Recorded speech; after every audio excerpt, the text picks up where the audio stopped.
চাকরি, ব্যবসা, চারিদিকে কোলাহল, এরকম অবস্থায় কে না চায় বলুন মাঝে মাঝে একটু নিরিবিলি পরিবেশে হারিয়ে যেতে? সেই রকম মানুষদের মধ্যে আমিও পড়ি। মাঝে মাঝেই চলে যাই পাহাড়ে। পাহাড় বলতে আমাদের এই বাঙালিদের মনে সবার আগে যে জায়গার কথা মাথায় আসে সেটা হলো দার্জিলিং। তবে শহুরের দার্জিলিংয়ের থেকে অফবিট দার্জিলিং আমি খুব বেশি পছন্দ করি, কারণ সেখানে না থাকে লোকজনের কোলাহল, না থাকে অনেক গাড়ি বা যন্ত্রাংশের শব্দ, শুধু সবসময় থাকে পাখিদের কিচিরমিচির আওয়াজ, কিংবা কখনো কখনো কিছু ঝর্ণার শব্দ, কিংবা প্রকৃতি থেকে উৎপন্ন আরও কিছু শব্দ।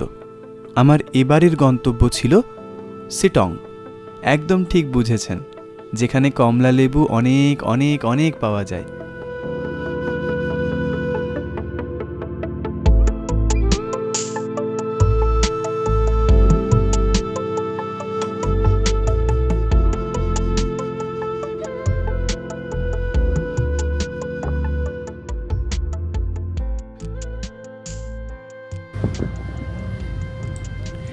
এনজেপি স্টেশন কিংবা শিলিগুড়ি স্টেশন থেকে আপনারা গাড়ি রিজার্ভ করতে পারেন।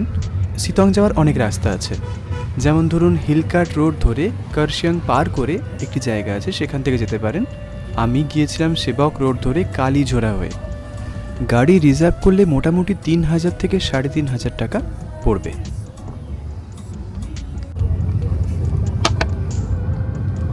এগুলো সব সিঙ্কোনা প্ল্যান্ট, সিঙ্কোনা গাছ। আরে বা, নিচে মেলা চলছে। বর্ষাকালে কিন্তু সেবক রোডের অনেক জায়গা ধসে যায়, ল্যান্ডস্লাইড হয়। তাহলে আপনারা কখন যাচ্ছেন সেই অনুযায়ী কিন্তু সঠিক রাস্তা বেছে নেবেন।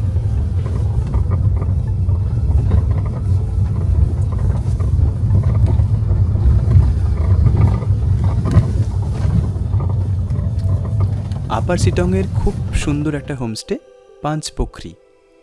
সেখানে পৌঁছে টায়ার্ড খুবই ছিলাম বলে আগে লাঞ্চটা করলাম। কি সুন্দর গুছিয়ে খাবার সার্ভ করেছে দেখুন। আর তারপরে একটা বড় সড়ো ঘুম দিয়ে দিলাম, তার কারণ ওয়েদার অতটা ভালো ছিল না। ডে 1 আজকে আমি এলাম আর ভাবলাম যে সামনে কাঞ্চনজঙ্ঘা ভিউ আছে, সেটাকে দেখব, কিন্তু সেটা আনফর্চুনেটলি দেখতে পেলাম না, কারণ সারাটা দিন শুধু ফগ ছিল বললে কম বলা হবে। ঝিরঝির বৃষ্টিও পর্যন্ত হয়েছে। তো ট্রেনে আসার সময় ঘুমও কম হয়েছিল, সেই ফাঁকে আমি ঘুমিয়ে নিয়েছিলাম এই আশাতে যে ঘুম থেকে উঠে আমি পুরো ক্লিয়ার আকাশ দেখতে পাবো, কিন্তু সেটাও হলো না। এবং এই একটু একটু করে করে সন্ধে হয়ে গেল। সন্ধ্যের পরে গান বাজনা করলাম, এই চক্করে অনেকের সাথে আলাপ হলো। এগুলো প্রাপ্তি অবশ্যই। এখানকার যারা রান্না ডিপার্টমেন্টে আছেন বা যারা মেনটেন করছেন, এখানে ওনার থাকেন না, কয়েকজনকে দায়িত্ব দিয়েছেন, তো তাদের সাথে আলাপ হলো, কথা বললাম, ভালো লাগলো। তো এই হচ্ছে আজকের দিনের আপডেট। কালকে সকালে আশায় থাকবো যে ক্লিয়ার স্কাই দেখতে পাবো এবং কাঞ্চনজঙ্ঘা দেখব। তো আশা তো থাকেই, কিন্তু দেখা যাক অ্যাকচুয়ালি কী হয়, বাস্তবে কী হয়। বাই দ্য ওয়ে, আরেকটা মিস্টেক হয়ে গেছে, যেমনটা আমি বারবার বলি যে আমি প্রফেশনাল ব্লগিং ব্যাপারগুলো এখনও রপ্ত করতে পারিনি। ডিনার দিয়ে গেছিলো, কিন্তু সেই ডিনারের ভিডিও করতে ভুলে গিয়েছি। তো আজকে ডিনারে কী খেলাম? ডিনারে আমি অ্যাকচুয়ালি বলে রেখেছিলাম যে রুটি দেবেন, এবং সাথে উনি দিয়েছেন আলু ভাজা আর চিকেন, এর সাথে পেঁয়াজ লঙ্কা এসব তো থাকবেই। তো এগুলো খেয়েছি। সন্ধেবেলাতে স্ন্যাক্সে খেয়েছি চা দিয়েছিল, এখানকার চা আলাদাই, এটা আগেও বলেছি। তার সাথে অবভিয়াসলি আপনারা যেটা এক্সপেক্ট করছেন একদমই তাই, পেঁয়াজি। তো এরকমই কিছু ক্রাঞ্চি টাইপের জিনিসপত্র সন্ধেবেলা এখানে কমন পাবেন। এবং রাতের বেলাতে অ্যাজ ইউজুয়াল যদি আপনি ভাত চান ভাত পাবেন, ওরা অপশান দেয় ভাত নেবেন না রুটি নেবেন, আর আমি রুটি চুজ করেছিলাম। তো রুটি খেয়েছি। আর কালকের ব্রেকফাস্টের অপেক্ষায় আজকের মতো শুভরাত্রি। ডে 1টা এভাবেই কেটে গেল। আই থিঙ্ক ডে 2র অনেক ভিডিও ফুটেজ আপনাদের দেখাতে পারবো। গুড মর্নিং পাঁচপোখরি হোমস্টে থেকে।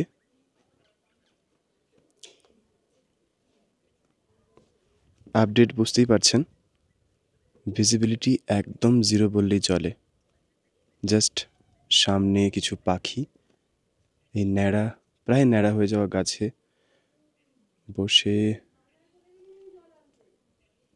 নিজেদের ওয়ার্ম আপ করছে।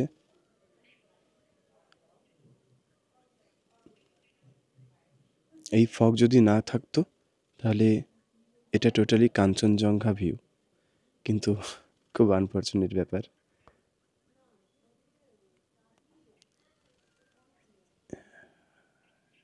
নিস্তব্ধ হোমস্টে।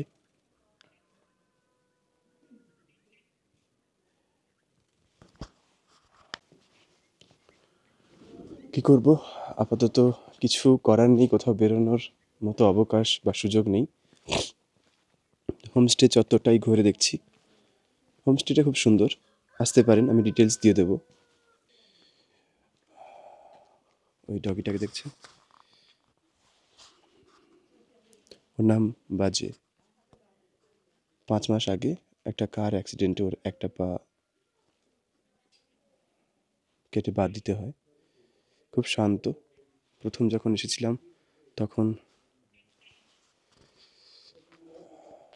লেজ নাড়ছিল। এখানকার কুকুরগুলো একটু ফ্রেন্ডলি হয়।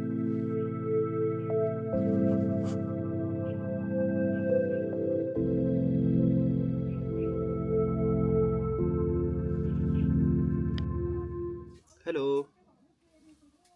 হুম।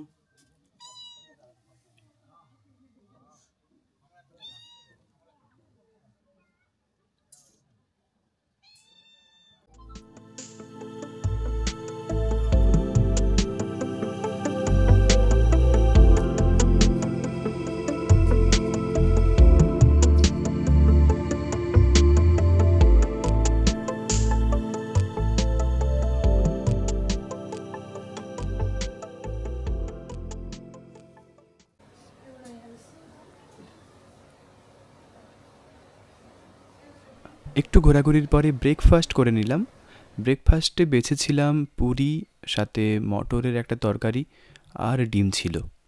খুব সুন্দর বা সুস্বাদু ছিল, এবং আমাদের সামনেই কিন্তু যারা রান্না ডিপার্টমেন্টে আছেন তারা বানিয়ে দিয়েছিলেন। আর এই হচ্ছে এই হোমস্টের কিচেন ডিপার্টমেন্ট। পুরো সময়টাই মেঘে মেঘে কেটে গেল। যাওয়ার সময় আমি একটু জেনে নেব যে পাঁচপোখরি হোমস্টে এখানে রুম কীরকম ট্যারিফ বা অফ সিজন অন সিজনে পার্থক্য আছে কিনা ইত্যাদি ইত্যাদি ব্যাপারগুলো নিয়ে। ओके सलीमा जी, थोड़ा माइक पकड़िए। एक्चुअली मुझे जानना था कि यहाँ पे रूम कितना है अभी तो रूम 13 रूम है हम लोग के पास जी। और टोटल कैपेसिटी मतलब कितना परसेंट? ये 50-55 सीजन के बहुत टाइम सारे पे हैं। जी। और ये रूम बुकिंग के बारे में क्या आप बता सकती हैं लगभग, मतलब of booking season on season क्या अलग है या फिर वो सेम ही रेट रहेगा सेम ही रेट जी। लगभग कितना आसपास रहता है? ऐसे 14, 13, 1300 1400 ऐसे 1400 चलता है। जी।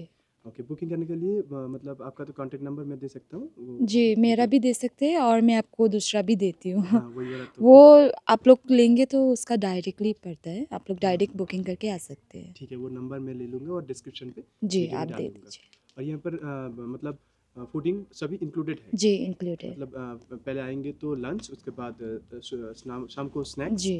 अगर कोई जल्दी सुबह को जल्दी आते हैं तो उनके लिए हम लोग ब्रेकफास्ट भी कर देते हैं और चाय वगैरह भी जी थैंक जी यू। उनके लिए हम सब अरेंज कर देंगे। अच्छा अच्छा। और जो 12 बजे के बाद या फिर 12 बजे को आते हैं तो 2 बजे से तो हम लोग का लंच स्टार्ट हो जाता है, तो उनका डायरेक्टली चाय होगा और लंच। अच्छा, यहाँ पर घूमने के लिए क्या क्या है लगभग? जी घूमने के लिए यहाँ पे आपका आल्डरा व्यू पॉइंट है और नामथिंग पोखरी है और लेपचा मोनेस्ट्री है जो कि काफ़ी पुराना है। और यहाँ से आप लोग का नीचे जोगी घाट जा सकते हैं, मोंगपो है वो भी है। जी। और कार बुकिंग करने के लिए भी आप लोग हेल्प करते हैं? जी हम लोग भी हेल्प करते हैं। ठीक है ठीक है। आप लोग डायरेक्टली कार के लिए जब बुकिंग करते हैं तो उस वक्त आप लोग कार के लिए बोल देंगे तो यहीं से बुकिंग हो जाएगा। अच्छा अच्छा अच्छा, ठीक है, thank you so much. Thank you. Okay. তো তোমরা এখানে ঘুরে যেও অবশ্যই। চিটং, এটা চিটং 1 আপার চিটং। মোটামুটি এই সময়টাতে ব্যাড লাক যে এরকম ওয়েদার এরকম হয়ে গেছে, কিন্তু ওয়েদার তোমাদের হাতে থাকে না। তো একটা প্রেডিকশন বা একটুখানি যাচাই করে চলে এসো সময় মতো। দেখা হবে পরের ব্লগে। ভিডিওটি কেমন লাগলো জানাবেন, আর সাবস্ক্রাইব ফলো করতে ভুলবেন না। দেখা হবে আরও একটা ভিডিওতে। ততক্ষণ পর্যন্ত ভালো থাকুন।